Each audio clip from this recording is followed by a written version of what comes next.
সকালবেলায় ঘর পরিষ্কার করার সময় দেখি মেহেকের একজোড়া জুতো ভরা রয়েছে। তো জুতোগুলোর এরকম অবস্থা হবে আমি ভাবতেও পারিনি, কারণ জুতোগুলো পুরো কালো কালো হয়ে গিয়েছিলো। আগের বছর ওর মামা পাঠিয়েছিল, কিন্তু ওর পায়ে বড় হচ্ছিল। তো আমি বলছি এবছর রেখে দিতে, জুতোগুলো পুরো কালো কালো হয়ে গেছে। তো মেহেক আমাকে বকছে, বলছে মা তুমি জুতোগুলো এরকম অবস্থা করেছো কেন? আমি বলছি আমি কি করেছি নাকি, এগুলো তো হয়ে গেছে।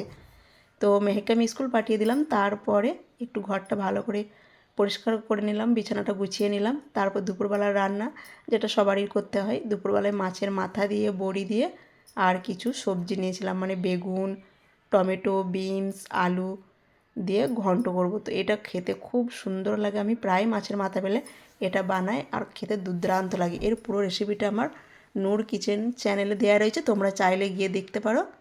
আর এটা আমার মায়েরও খুব পছন্দ এই রান্নাটা। আর ছিল লাউ শাক, লাউ শাক মানে আলু সিদ্ধ করে এটা রান্না করেছিলাম। আর এটা ডক্টর সেট সঞ্জনা মেহেকের জন্য পাঠিয়েছে মেলা থেকে। আর ও বলছে মা আমি ডক্টর সেটটা খুলবো, তোর কতটা খুশি দেখো। তো আমার মিনি ব্লগটা ভালো লাগলে চ্যানেলটা সাবস্ক্রাইব করে দেবে নেক্সট মিনি ব্লগের জন্য।